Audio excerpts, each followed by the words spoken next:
Paz do Senhor, meu amado, bem-vindo de volta ao momento da Bíblia para conhecer melhor e viver uma vida em plenitude com Deus. Nosso assunto hoje é o livro de Atos. O livro de Atos, na verdade, é uma continuação do livro de Lucas, do Evangelho de Lucas. Antigamente, os dois livros eles andavam juntos.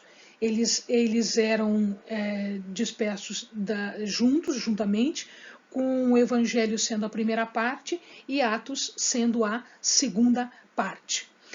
Aqui em Atos nós vamos falar sobre a ação dos apóstolos, mais especificamente de dois dos apóstolos, que seria Pedro e Paulo. Os dois apóstolos, os dois que tiveram um ministério que, pelo julgamento de Lucas, foi o mais importante. Lucas aqui, o nome iluminado, que a gente já havia dito para vocês, ele foi autor tanto do Evangelho quanto do livro de Atos, e o livro de Atos foi endereçado a uma pessoa de nome Teófilo.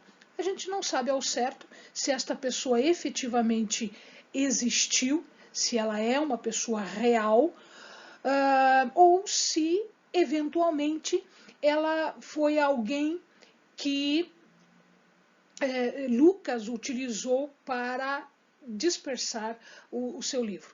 Em verdade, Teófilo quer dizer alguém que ama a Deus. Então, pode ter sido realmente uma pessoa que se chamava Teófilo, ou pode ser qualquer pessoa que tenha esta característica. No livro está escrito que ele foi endereçado para Teófilo. Como uma sequência do Evangelho de Lucas, o tema de Atos, ele, na verdade, são dois. O primeiro deles, ele relata como é que esta mensagem de Cristo, essa mensagem de Jesus, pôde se expandir universalmente. E ele fala no texto que essa expansão, ela não só foi universal, mas como também ela foi desimpedida.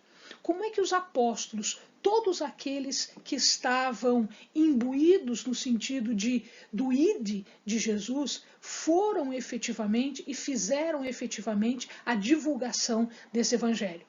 Lembrem, amados, que tem um estudo bíblico chamado Período Interbíblico, que está disponível para você, que você pode observar quais as facilidades deste período de 400 anos que possibilitaram que o evangelho pudesse ser disperso, que ele pudesse chegar a todos os cantos conhecidos do mundo.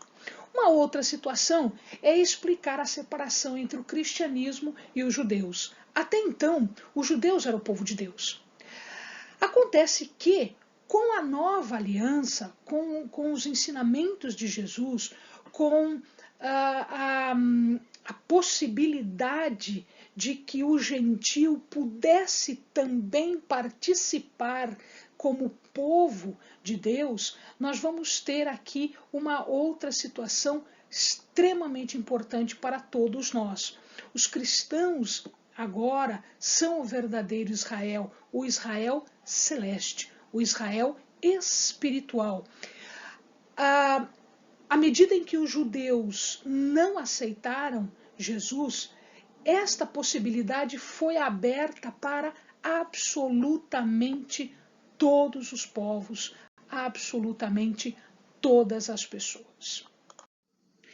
Aqui nós estamos vendo um resumo de como é que a história é contada em Atos.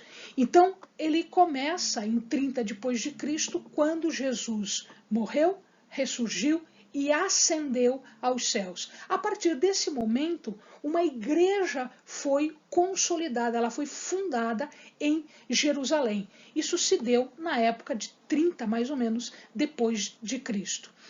Paulo foi convertido, não se sabe ao certo, 32 ou 35.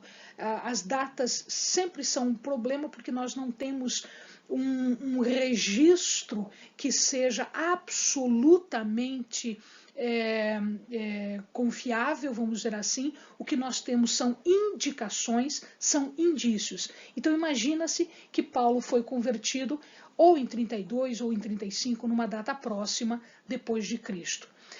Ele visita Jerusalém mais ou menos na época 34 ou 37 depois de Cristo. Tiago é executado, não se sabe ao certo se 45 ou 46 depois de Cristo. A primeira viagem missionária de Paulo ocorre em 46, 47. O que se sabe com certeza é que em 48 houve uma primeira reunião dos apóstolos em Jerusalém. Em 48, 51, mais ou menos, ocorre a segunda viagem missionária de Paulo. Em 50 depois de Cristo, Paulo está em Corinto. Em 53, ele inicia a terceira viagem missionária dele. 54, 57, ele está em Éfeso. 57, 58, ele vai para a Grécia. Em 58, ele volta, né? 58 ele sai da Grécia e volta para Jerusalém, e depois ele se dirige preso já, ele já está preso, para a Cesareia Marítima, uma cidade próxima ao mar, portanto. Em 60, 61, Paulo apela a César, porque o seu julgamento não dava em nada, ele apela a César, porque ele era cidadão romano também, então ele é dirigido para Roma. E o livro de Atos termina com a prisão domiciliar, ou seja, ele fica em domicílio em Roma até o resultado do seu julgamento. Mas Lucas não nos conta esse resultado. Então ele começa com a fundação da igreja em Jerusalém e ele termina com a prisão de Paulo em Roma. O livro pode ser dividido em três principais partes: a ascensão de Jesus, quando Jesus sobe aos céus, até o Pentecostes, essa primeira parte de formação da igreja. Depois ele trata do ministério de Pedro entre os judeus e do ministério de Paulo entre os gentios. Amém, amados? Bons estudos.